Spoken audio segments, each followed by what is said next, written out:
Hello दोस्तों, कैसे हैं आप लोग। पर्यावरण के इस लेक्चर में आपका बहुत बहुत स्वागत है। ठीक है, चलिए तो शुरू करते हैं अपनी इस कक्षा को।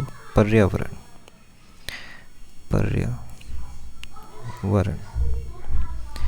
की कक्षा है आपकी। ठीक है, पर्यावरण दो शब्दों से मिलकर बना है। परि धन आवरण। ठीक है, परिधन आवरण। लाइव नहीं पढ़ाता मैं। अगर किसी बच्चों को कहना हो कि लाइव नहीं पढ़ाते हैं सर आप, देखिए लाइव में मेरे अकॉर्डिंग टाइम वेस्ट होता है। ठीक है, कि आप टीचर क्या है बातें कर रहे हैं, हाँ, कमेंट्स ले रहे हैं, बच्चे कमेंट्स में मस्तीबाजी कर रहे हैं, तो इससे कोई बहुत ज़्यादा लाभ नहीं होता है। अगर लाइव लेना होगा, ठीक है, आप रिक्वेस्ट करेंगे हम ले लेंगे, लेकिन मेरे हिसाब से ये बेस्ट तरीका है। क्यों? क्योंकि आप फिर कमेंट करेंगे, जो भी आप कमेंट करेंगे मैं वैसे भी उसको पढ़ूँगा, और इससे जो नेक्स्ट लेक्चर होगा उसमें मैं आपके जो भी जेन्युइन प्रॉब्लम होगी, सही प्रॉब्लम होगी, उसे मैं सॉल्व कर दूँगा शुरू में, लेक्चर के शुरू में, और फिर अपना लेक्चर आगे शुरू कर दूँगा, है ना। तो ये बेहतर तरीका है मेरे हिसाब से। ठीक है, और चलिए तो टाइम वेस्ट नहीं करेंगे, यही मेरी आशा रहता है कि बच्चे का टाइम वेस्ट ना हो। तो पर्यावरण, तो देखिए पर्यावरण का जो अर्थ होता है इसकी बात कर रहे थे हम। पर्यावरण दो चीज़ों से, दो शब्दों से मिलकर बना है। परिधन आवरण, परि का मतलब होता है चारों तरफ, चारों ओर, चारों ओर। ठीक है, चारों ओर, चारों ओर क्या? आवरण, जो आपके घेरे है, जो भी चीज़ आपको घेरे है चारों तरफ से। तो आपके चारों तरफ क्या है? आपके चारों तरफ क्या है? तो आप कहेंगे आप हमारे चारों तरफ स्थल मंडल है, जल मंडल है, वायुमंडल है। ठीक है, तो वायुमंडल है। ठीक है, फिर क्या है? स्थल मंडल है। ठीक है, आप कहीं पे चलते हैं तो स्थल मंडल है। ठीक है, चलिए फिर क्या है? स्थल मंडल हो गया, वायुमंडल हो गया, जल मंडल है। ठीक है, ये तीनों चीज़ें आपको चारों तरफ से घेरी हुई हैं, जिससे कि ये जो बीच का हिस्सा है ये जैव मंडल बनता है। जैव मंडल मतलब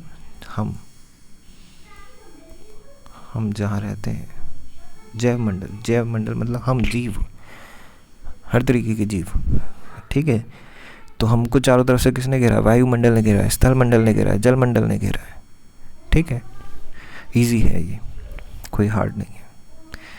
चलिए फिर क्या है, आप लिखेंगे इसको डेफिनेशन को कि पर्यावरण का अर्थ है परि धन आवरण।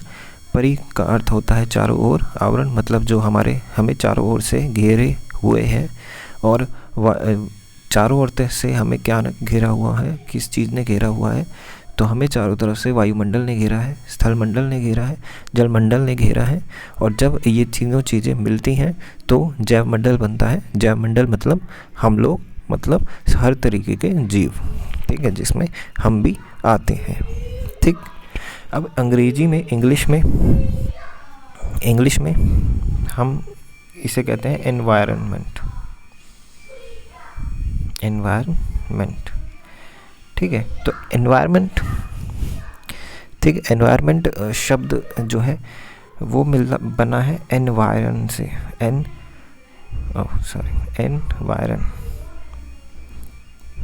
वायरन। ठीक है, अब एनवायरन जो शब्द है ये कौन सी भाषा का शब्द है? फ्रेंच भाषा का। जाने कितनी बार ये क्वेश्चन आ चुका है आपके एग्ज़ाम में, किस भाषा का शब्द है? फ्रेंच भाषा का। जाने कितनी बार तो नहीं कह सकता, लेकिन इम्पॉर्टेंट क्वेश्चन है, एक दो बार आया हुआ है शायद। ठीक है, तो फ्रेंच भाषा का शब्द है, जिसका अर्थ होता है आस पड़ोस, मतलब आस पड़ोस। आस पड़ोस मतलब जो हमारे चारों तरफ है, ठीक है। तो इसका भी मतलब क्या हो गया, चारों तरफ से जो हमें घेरे है वो पर्यावरण है। ओके, चलिए तो ठीक है, फिर पर्यावरण का आप अर्थ तो समझ गए, ठीक है। तो इसके प्रकार समझ लेते हैं। तो इसके जो प्रकार होते हैं, पर्यावरण के प्रकार, पर्यावरण के प्रकार ऐसे लिखेंगे, मैं शॉर्ट में लिख रहा हूँ, आप लिखेंगे पर्यावरण के प्रकार। जब मैं बोल रहा हूँ तो आप लिख सकते हैं, ठीक है। तो ये पर्यावरण के कितने प्रकार होते हैं, तो आप कहेंगे 2 प्रकार या फिर भाग होते हैं, 2 भाग होते हैं, ठीक है। कौन कौन से होते हैं वो 2 भाग? तो पहला जो भाग है वो है जैविक, ठीक है। घटक भी कहते हैं। तो पर्यावरण के कितने घटक हैं ये भी आप लिख सकते हैं, सेम चीज़ है, कुछ भी अलग नहीं है। जैविक, जैविक घटक या भाग, जैविक भाग। तो जैविक भाग क्या है, ठीक है। जैविक से आप क्या समझ रहे हैं, जीव है, जैविक में जीव आते हैं। तो जैविक में जीव आते हैं मतलब तो वो घटक जिसमें जीवन हो, जीवन हो, जीवन हो, ठीक है। जो भी चारों तरफ है उसमें, इसकी मैं डेफिनेशन इजी सी लिखवाऊँ तो जो भी हमारे चारों तरफ, चारों तरफ है वह, उसमें जीवन है, वह उसमें जीवन है। एक सेकंड,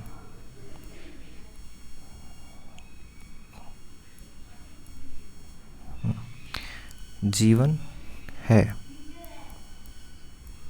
जीवन है, वो सजीव है, वो जैविक घटक है,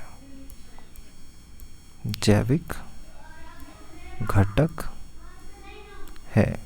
राइटिंग आप मैनेज करेंगे, बोल रहा हूँ मैं, तो इस तरीके से आप लिख भी सकते हैं। तो चारों तरफ ऐसा क्या होता है जिसमें जीवन होता है, तो आप कहेंगे जीव जंतु हैं आपके पास पास, जीव, हम भी जीव जंतु में से एक आते हैं, तो जीव जंतु हैं आपके पास आसपास। वनस्पति हैं आपके पास, ठीक है, पेड़ पौधे हैं, वनस्पति हैं, तो उसमें भी जीवन होता है, तो वो जैविक घटक में आ जाता है, ठीक है। सूक्ष्म जीव हैं आपके पास, सूक्ष्म जीव जिसमें जीवन होता है, ठीक है, सूक्ष्म जीव हो जाते हैं, इनमें जीवन है, ठीक है। तो ये जैविक घटक है। तो अगला जो टाइप आ जाता है, अगला जो घटक आ जाता है, अगला जो भाग आ जाता है वो है अजैविक घटक, अजैविक घटक। और पहली डेफिनेशन से ही आप समझ चुके होंगे कि अजैविक घटक क्या है, पहली ही डेफिनेशन से आप समझ चुके होंगे कि अजैविक घटक क्या है, जिसमें जीवन ना हो, हमारे चारों तरफ का वह भाग जिसमें जीवन नहीं है, जीवन नहीं है, ऐसे ही लिखेंगे आप कि हमारे चारों तरफ का वह भाग जिसमें जीवन नहीं है, ये लाइन लिखेंगे आप, ठीक है, इसकी परिभाषा में। ओके, तो हमारे चारों तरफ का वह भाग जो इसमें जीवन नहीं है और जो प्राकृतिक है, और वो कैसा होना चाहिए, वो प्राकृतिक होना चाहिए, प्राकृतिक है, प्राकृतिक हो। हमारे चारों तरफ का वह भाग जो प्राकृतिक हो और जिसमें जीवन नहीं हो वो अजैविक घटक है, ठीक है। प्राकृतिक जिसको प्रकृति ने बनाया हो, प्रकृति ने बनाया हो, अब कंप्लीट डेफिनेशन बन जाती है, ठीक है। तो ऐसा हमारे चारों तरफ क्या है, जिसको प्रकृति ने बनाया और जिसमें जीवन भी नहीं है, ऐसा कौन सा भाग है? तो आप कहेंगे पत्थर, ठीक है। पत्थर हमने, इंसान ने बनाया है क्या? नहीं बनाया। फिर नदियाँ, नदी, ठीक है, नदी, जल, पठार, पर्वत, पठार, पर्वत क्या हमने बनाया है? नहीं। क्या इनके अंदर जीवन है? नहीं। तो यह अजैविक घटक है। ठीक है। चंद्रमा क्या हमने बनाया? नहीं। क्या मानव निर्मित है? नहीं है। क्या इसमें जीवन है? नहीं है। आदि। ठीक है। चलिए फिर इसका जो दूसरा प्राकृतिक घटक में आ जाता है। ठीक है। एनवायरनमेंट के दो भाग, जैविक और अजैविक।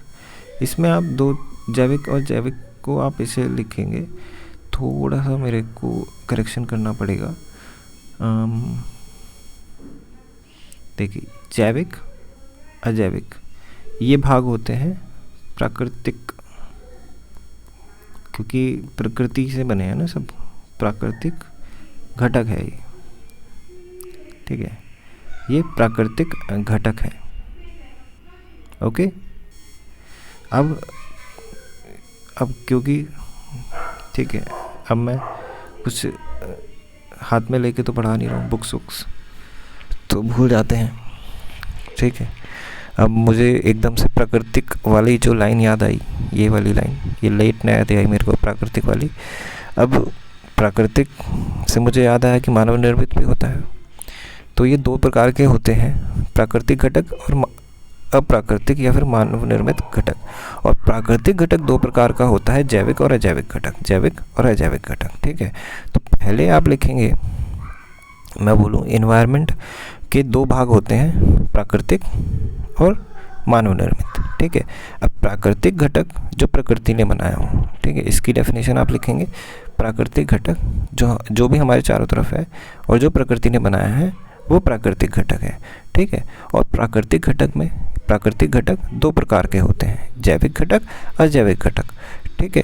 और जैविक घटक जिसमें जीवन हो और जो प्रकृति ने बनाया हो। ठीक है। जैसे मैंने बताया, जीव जंतु, वनस्पति, सूक्ष्म जीव। और अजैविक घटक जो प्रकृति ने बनाया हो जिसमें जीवन ना हो, जैसे पत्थर, पठार, चंद्रमा, नदी, एक्सेट्रा आदि। ठीक है। तो थोड़ा सा मैनेज कर लीजिएगा, ध्यान रखूँगा मैं थोड़ा सा, इसको आप मैनेज कर लीजिएगा, लिख लीजिएगा। तो दूसरा जो भाग है, मानव निर्मित।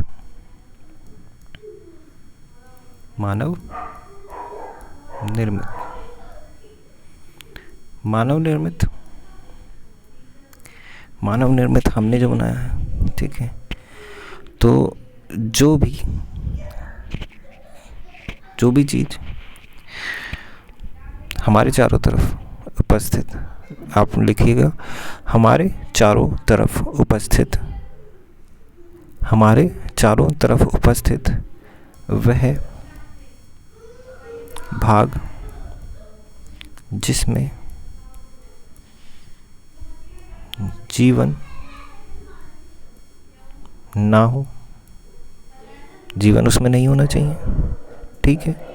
और मानव निर्मित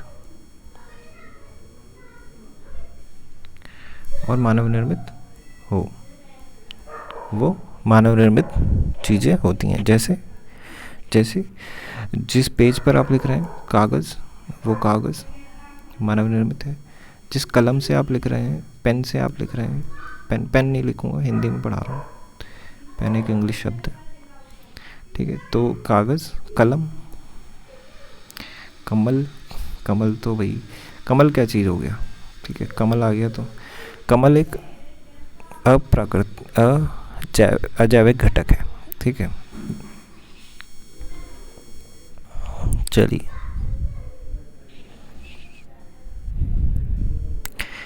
तो वनस्पति में आता है वैसे तो कमल। तो कमल जब तक पेड़ पे लगा हुआ है तब तक तो जैविक है, और पेड़ से टूट गया तब वो अजैविक हो गया। ओके। चलिए, तो कागज़, कलम आदि जो भी आपके चारों तरफ हो, जिसमें जीवन ना हो, और जो आपको लिख रहा है, जैसे कुर्सी, मेज इत्यादि, आप वो हर एग्जाम्पल लिख सकते हैं। ठीक है।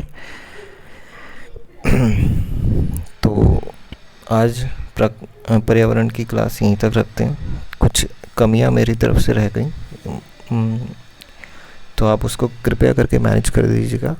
लेकिन मैंने कुछ भी गलत नहीं बताया है और ना ही कुछ गलत पढ़ाया है। ठीक है, तो आप इसको मैनेज करिए और इसी तरीके की क्लासेस आपको मिलती रहेंगी। पर्यावरण से भी मेरा ऐसा मानना है कि मैं एक भी क्वेश्चन बाहर नहीं निकलने दूंगा यूपी टेट सी टेट में।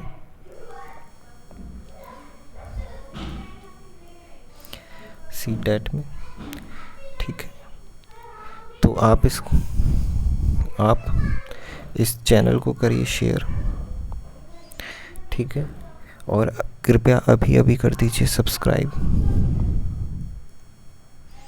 ठीक है, और वीडियो कर दीजिए लाइक। तो यहीं तक आज हम रखते हैं। Thank you so much.